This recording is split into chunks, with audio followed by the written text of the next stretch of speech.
Papa. Multi way. My own bad to see you. Because I have fair when we do I am where every sassy. I wish I look at really sassy pony. For seeing you over. So you go get out and cooking my way, settle the peaceful way. Say you have one I hear over the run. Or I remember what. Or told up the same more. But here, more greedy. And we're not in arts in West River.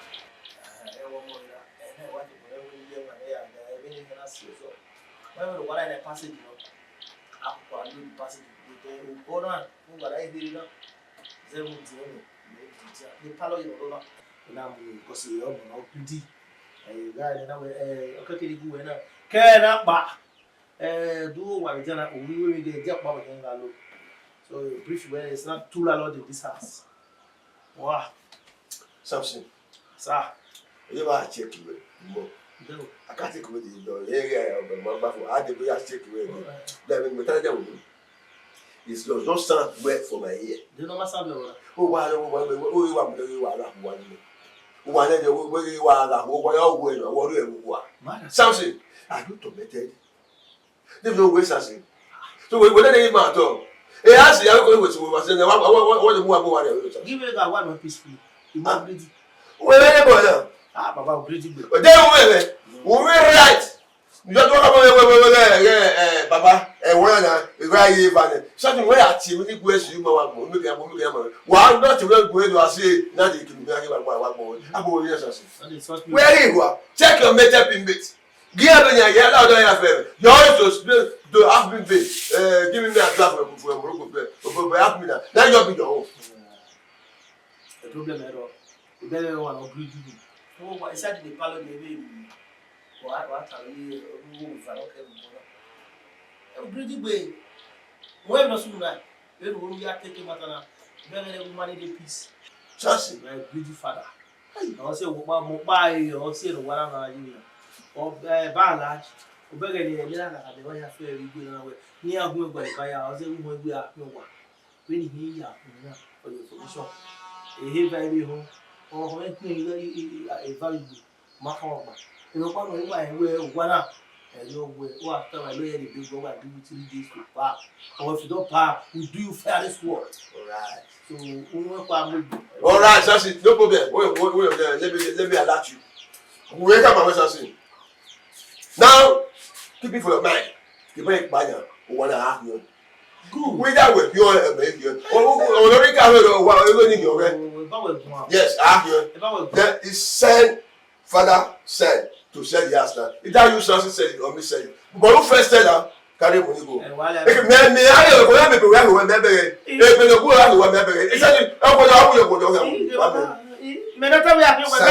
Where can we pay there for to copy? Anyway, original already. The good one. He is a one.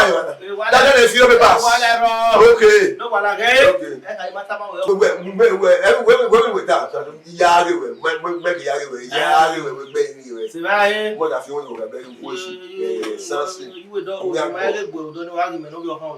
forget that one.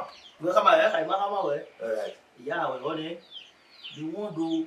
I don't wear back a woman was a phone. Why you marry? Not for some you. I don't tell you. I'm the only Muruku. We are back. We are here. For women, we are there. Have me there. Because I don't get better, Papa. Go to battle support. So, but I don't have a bill. I don't tell you what to pay. To pay you where you take it, go there. That's to pay. Have me where you take it. Good. I mean, they go give me half. That make half million. But I actually draft for that day. Go give me that. Then you take Christmas. Go back. That half pay. That day half million. Make a draft for your pay. For who don't get good. I mean, when we have no one in the year, one in the year. Where are we? You go. One day who? Everywhere. I will get one chance. Never. Something. Now what go where? What life have you come? What life have you come? That go where something. What should I say? Maybe offend where? What should I say? Everywhere noise. No, we move we throughout the night. I did not sleep. We try.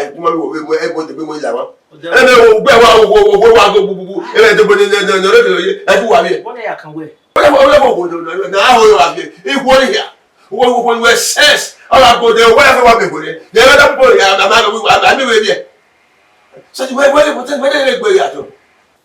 I think concern you. Hey, you're via. Oh, yeah, maybe yeah. What mamas are one of the women where they are go. Yeah, they have me, but I'm jealous. Who will be somewhere? Oga da we a mami mu uga ma we gwa lo ba mu amaku e bi e na so gwa bi o bere mu na yi ge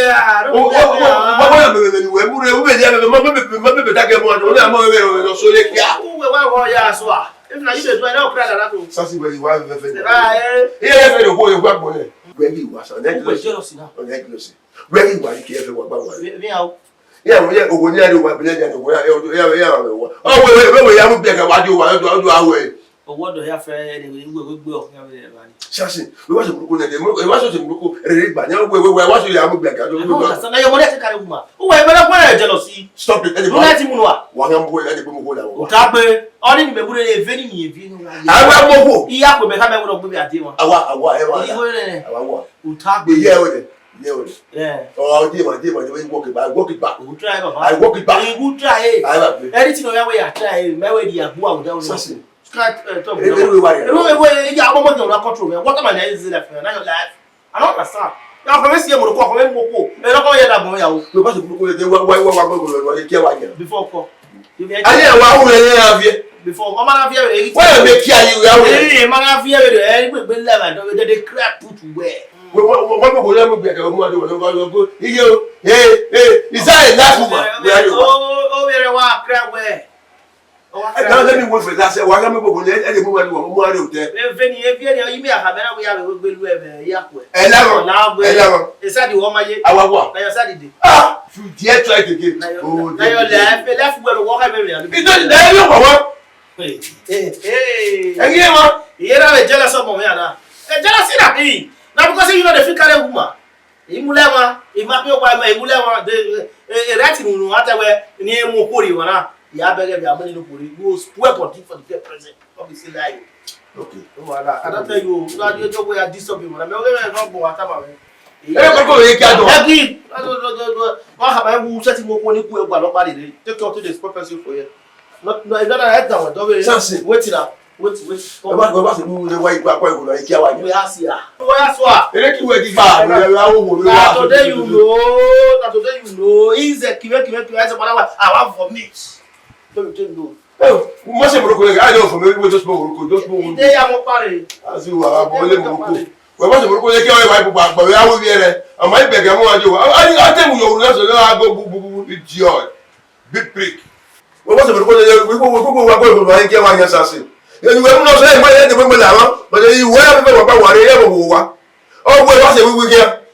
Oh, let Morocco. We are seeing that they care of one big prick. You are going to make your way out here again. I will be still there for that. In the way, George.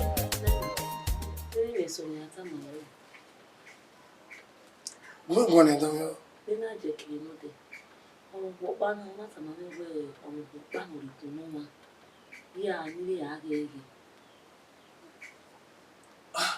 Oh, money, a problem. I mean, no man. Ni ma wele lewe. We need tamawe. Oni mi dan. Rien. C'est le point. Ise, me neru no waja mu, ya waju, oke pa oke fa waja mu. Igbe mi na ho mi gbiju e. C'est le point ouais. Ise. Oma, eni we no. Okay. C'est le point.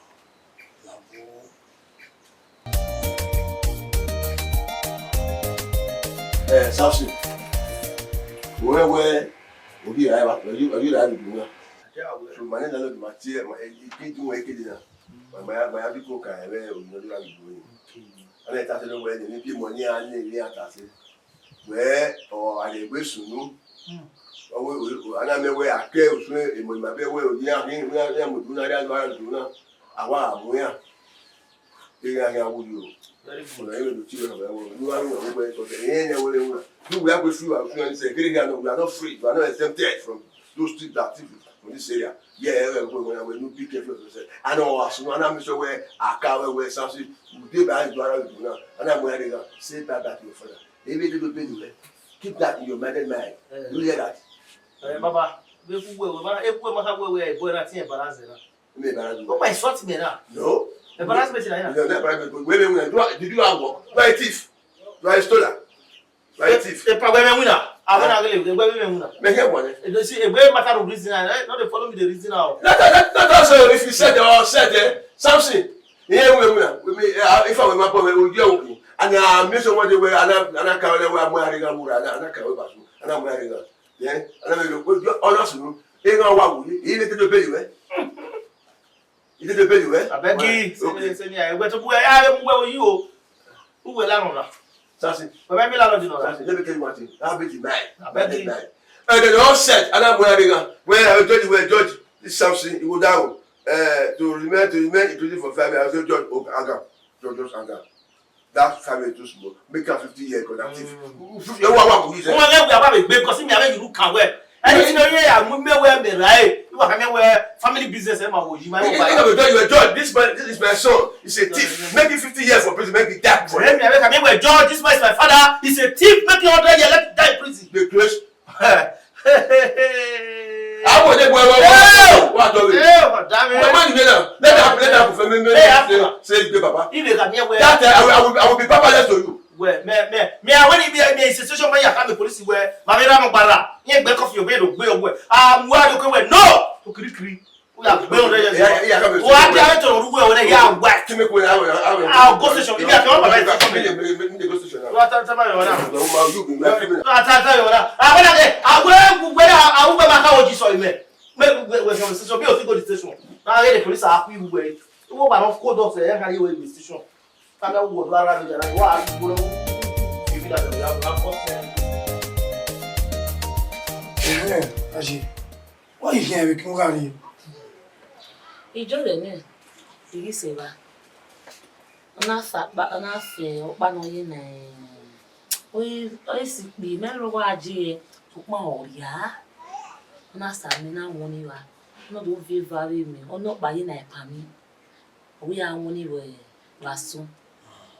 No pa no ro we oni nya ye le de ni ya we owi ta lu oni. Ya lu ni obubi.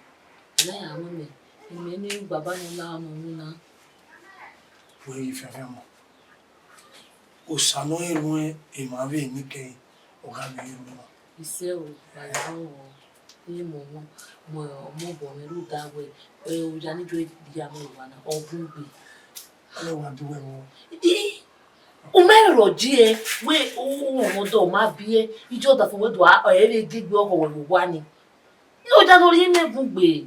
Ha. Baba no ri owo me o ni disgrace na ya lori me na no me na stop. Ha. Baba la o. Ni ka wala we yi ko ya mo mo. So.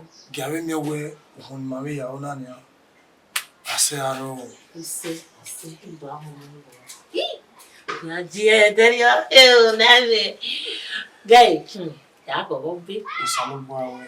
Oni I believe upon one because someone made the believe where one young na. Iwa ni jadi go na. Ido mo mo. Ya yori na. Igi tu be manu na wa tu be ma. Ala no wala woni adu be ma na wala ne ba. Ije. Me ido be ma. Ido ayo matima. Ne to ale be nu we.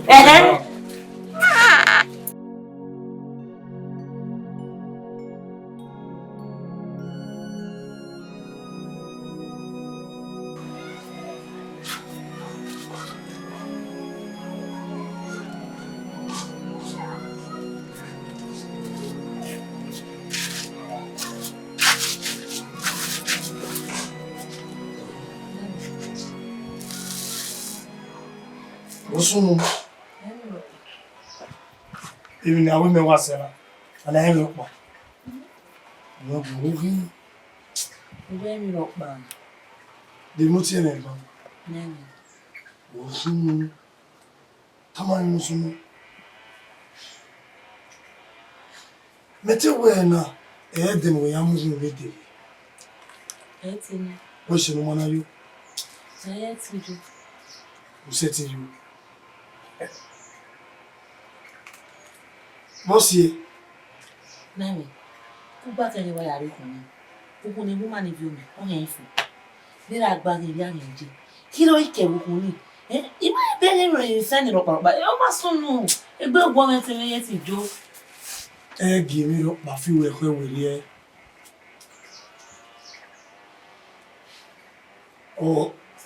Ori ma we ahiri sekenari. Egba we kan lo fi ko we.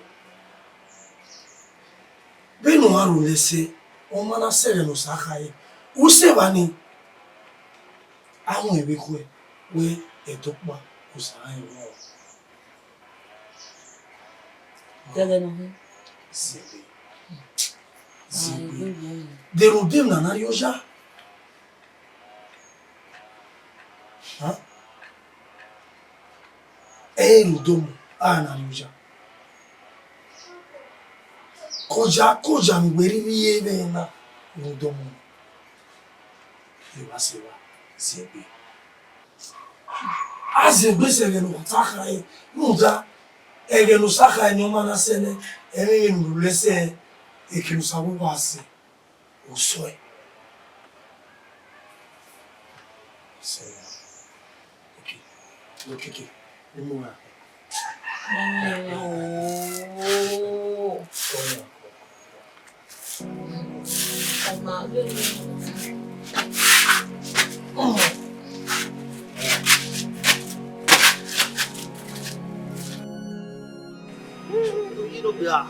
Something.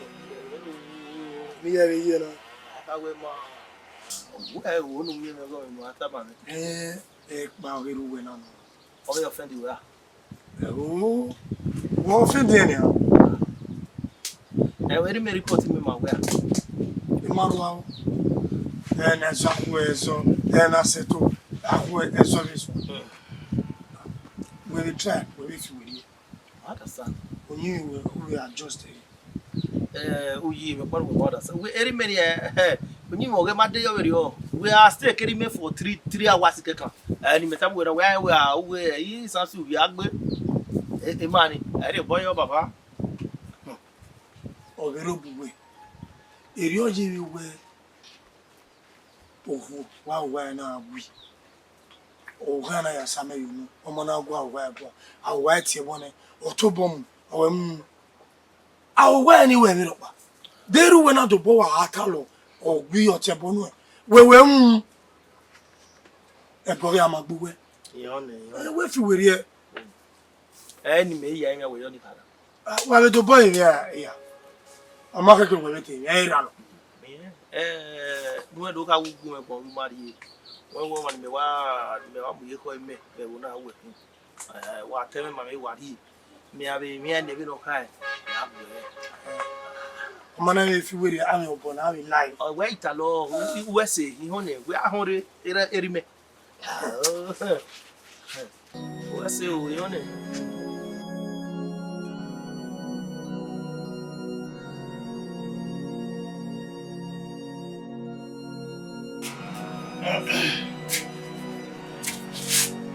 Baba. No marriage. Lego mi. Me o tai bai. O ya la. O se yo, o ka da me no ni ga. O ya go mi adia. O baba gi. La wo mi re do mi awe. Ta no la wo lu ba ko. E bi afe ni uwe. La mi apo. O iku. Am koro le so iku. O baba, era un Ibi. la yen gi gbo e po de ma fe ki na wo. Ta bo me. A mi mo ne wa bi we do we mi do pa on de yo ro. Lo me fada ke ni ari owo mi. Baba la wo. So si wa di bo ni. Eso ya se wo wa di bai. Sasi. Anything We reflect for me. Wo wa ti e do. O ya sasi ni. No we. Is it from your idea, man? Go ya fe go de ya kama o nu la ya ko. I'm sure. Me ra be. Sasi what do you mean? E mo ri bi we me o mo di. Sasi me ra me we pe. Any ya me. I will ya for now. I'm ready to do anything. We really ta ready. I'm mo ka to.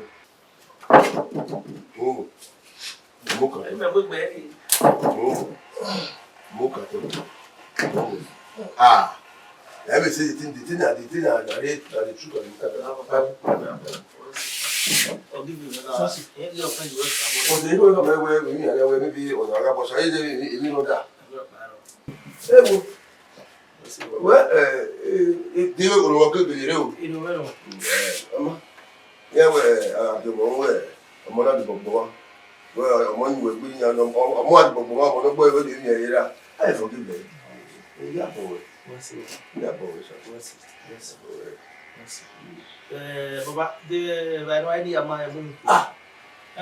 You know, right. I want to my bundle. My own body. If Papa, my dear, I. No for beer, the love. You know, okay. See, Sassy. It's a great thing you're telling me. I have been more than one of you. It could be very wrong. We may wear or those come away, Baba now. Oh, yeah, boy. Forget it. I forget you.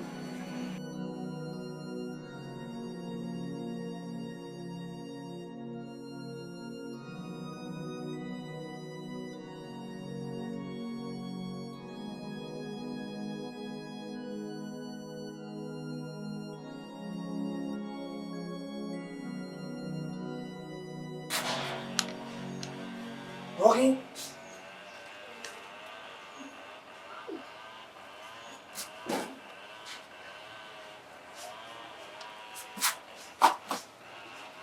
Come. What's more?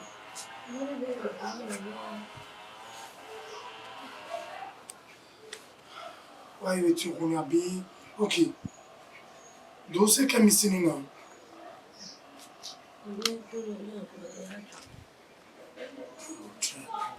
We're not back.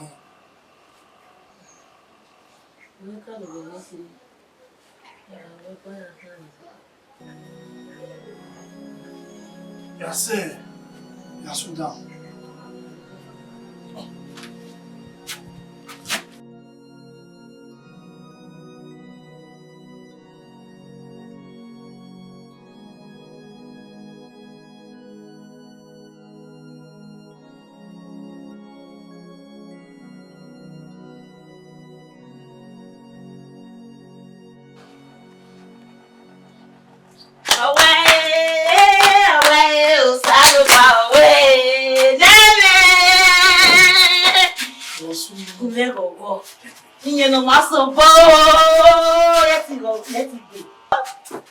Sabawene.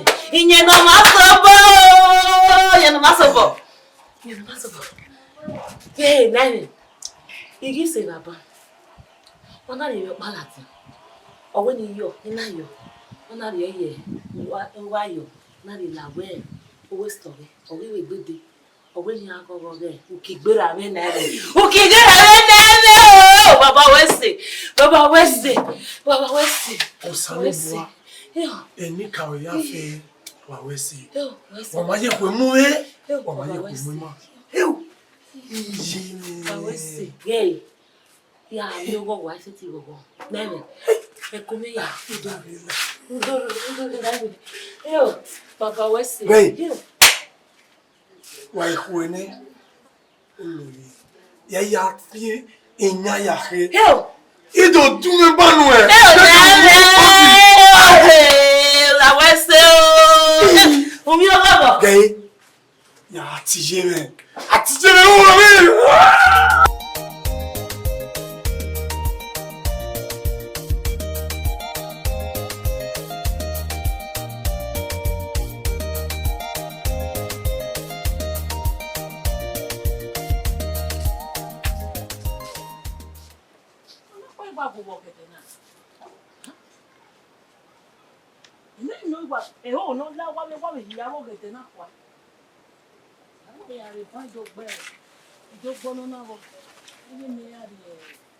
Je. Uwe so wa we me. Ya wo wari oge. Oh se be. Ba ni we ni se. Ni e ho gba mu na wo gede na ya kwa. Ha? Ona pa kan o gi be gbo. Aje be no la be na jani no. O lagbe. Je onu mu mi. Owo kan ya. Yo kia we mata no. Kigbera yi. Ya. Wa je hospital. Oje chemist so pa yana ta na we. Kigbera. Olo ye bo. Kakapo. Gege. Ah wona ni me. Na woni me to kama we no re we so to kere. Ah wona ni me. Ma bo e mate me zo mo si e. O si e. Ije do. Ije se mi ajo do ma ije do. Ime gba dia do na. We ya mi o mi as me ka tun ya na me ke pa. E ti le wa. Wa kwe no. We me ke na be vie ni ba ere. Ije na. Salo gba no go do. Wese dazi. Ha. E bo ya gite. Ma kama we e go salo. E no saka ya ri. Almost to say. O se. Iyo. Ni se ki ari e. Ni ya mi o. Ogede na je to. O je to, o je. Oh yeah. Ye ile ya ubi ojo. To me no ya te kaya ka me. Ina me je. Ya ni wo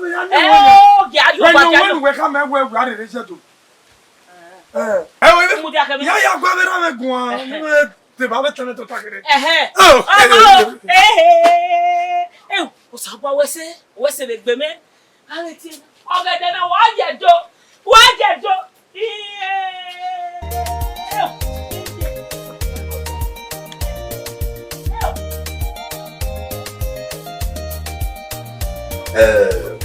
Samson. Mo gonna tell you. Really the way when we are being there where ko ye mo no we fu we ne. Kakapo. Give watch we afu we le be ko le bu ene. Fu we ne. Omo no ka ye mo gbagbo ne ya o no ma gbagbo. Ira o ye be o le boyo mo ni yeke. So o le ti we wa o ni wo na. We go ni mo mo na le ko wa mu. Trailer mechanic. Yani do ni mutu no kwa yi. Onye lu we mu wo. Ma fi mere ba to go me ko ro we o wa dia wo. Se baba. Nyonyere te ani ya ba do beti ni o me we uma egi na na egi wa o so to so eti gi o ugbo agbo ati ani o ne gbo agbo ati ni baba mo ni gbo baba mi na so aki me we ya we that mechanic machine mechanic tula mechanic ni ya re we ya do school kere ni ya gbe kere agbo ati o ni ya ro ni mo gbo ni O se baba. wo Wa le ke. we ba e we ka mo so mo ya fi we kere ma ya o ya boy ko na we na yi ya ile me gbe kere ado school yi o yi aye ba ko ga ba ni ya gba na de o ma gbo bu na re O se. o do ko ji mo La ke we. so i oro ya ba ko me ti o ba o ya fi na de ba e we ti we mo O se. ba ben bi ya ya mo ko ya ko a o da de agbo ti ona o ni ya ma ti me ti O se baba. O se. ka fo very bad. It's one over. Anyway, so when you after taking your mother man, everything will be okay for you forever for that. We just can follow your day of your life.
Bolo come oye iya we nawo.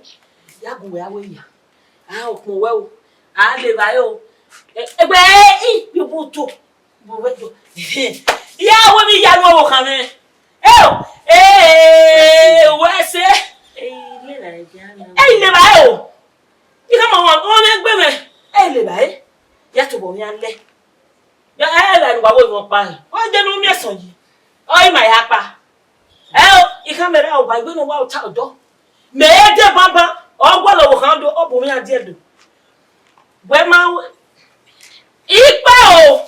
Je mi. Je o ke ba ke kai no. Ila agbon gbegbe egiyan han. Agbon gbegbe. O ga yi je be na ne. Ido jogbare. Ija fi owo iyo momo re. Ido tota. Ye ya kokomo. Onu nana. Oya gba mi esun efo fe. Ne ko we aya je ni. Wa ibi ene. We ana ebe ni ja o wa je e. Yo gala wa. Mwe ya to bo mi mwe. Iya, ika mo ko. Yo e ko zo we. E ko zo we. Sa wa se. Yo. Agbo.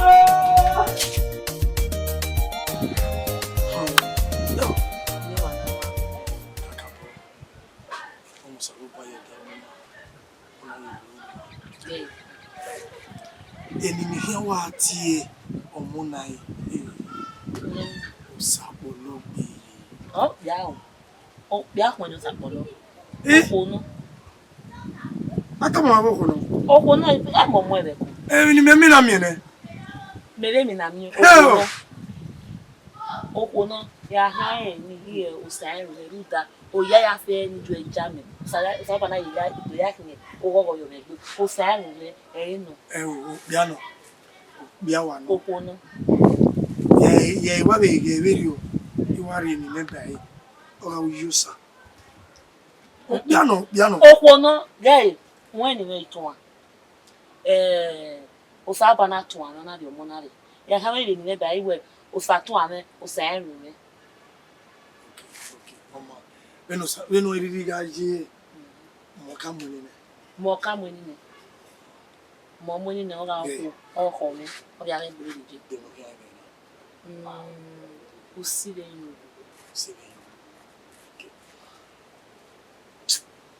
de no re se mi alle o ye me na le yo to le no ya lo we ni e mo be go to ya lo we ni o ri ya kali se ijo na the secret for the way wa le na ana ya le na da wa le o sa no we ni e gbe o sapolo ni le me mu da me yeke gbe tele ni ya do sapolo sa no ya bi oko no afiya na sapolo o sa sapolo de o Yenya towo. Bai wanare. Ipa. Wesi. Ini ate ya ke yo na ya ke wo. Na me se gie o.